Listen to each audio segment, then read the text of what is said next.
광주 지역에는 지은 지 수십 년 된 소규모 노후주택이 많습니다. 여기에 허가 없이 창고 등 추가 시설물을 설치하거나 아예 건축 허가조차 받지 않은 무허가 주택도 있는데요. 이런 무허가 노후주택은 각종 사고 위험이 더 높아 인명피해가 우려됩니다. 그 실태를 세 차례에 걸쳐 기획보도합니다. 김초롱 기자입니다. 지난 5일 광주 서구의 한 주택에서 지붕 한 귀퉁이가 무너져 내리는 일이 발생했습니다. 처마 끝에 난간처럼 구조물을 만들었는데 벽돌과 철근 등 내부 자재가 부식된 겁니다. 한 50년 전에 시공되다 보니까 지금처럼 어떤 안전 규정이 많이 강화되지는 않았을 거라고 판단됩니다. 이곳이 바로 주택 일부가 무너진 곳입니다. 문제는 또 있습니다. 이 아래에 만들어진 다용도실입니다.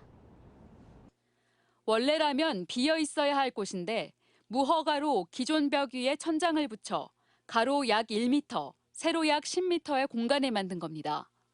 붕괴된 잔해물이 그 위로 떨어져 무게를 이기지 못한 천장은 동그랗게 휘어졌습니다. 추가 붕괴 위험이 있던 만큼 누군가 그 안에 있었다면 큰 사고로 이어질 뻔했습니다. 지난해 7월 남구에서는 노후주택 지붕이 폭삭 무너져 내린 사고가 발생했습니다. 알고 보니 건축 허가를 받지 않은, 즉 제대로 지어진 것인지 알 수 없는 무허가 노후주택이었습니다. 광주시가 파악한 무허가 주택은 1,100여 채. 주택 주변 여유 공간이 없으면 화재 등 위급 상황 시 대응이 어렵고 까다로운 허가 절차를 피해 건축했기에 안전 문제가 생길 수도 있습니다. 그렇죠. 안전 문제죠. 뭐가라도 어떤 기둥이라든지 보호 같은 걸 손댈 수 있잖아요. 요즘 건축하신 분들이 비전문가들도 많이 하거든요.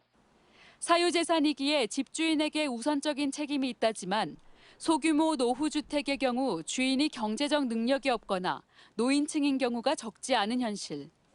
집을 잘 관리하거나 무허가 건축물을 철거할 여력이 안 되기에 이들은 특히 폭우나 태풍 등 재난에 더 취약할 수밖에 없습니다. MBC 뉴스 김초롱입니다. 언제 어디서나 내 손 안의 뉴스. 광주 MBC 뉴스 유튜브 구독으로 함께하세요.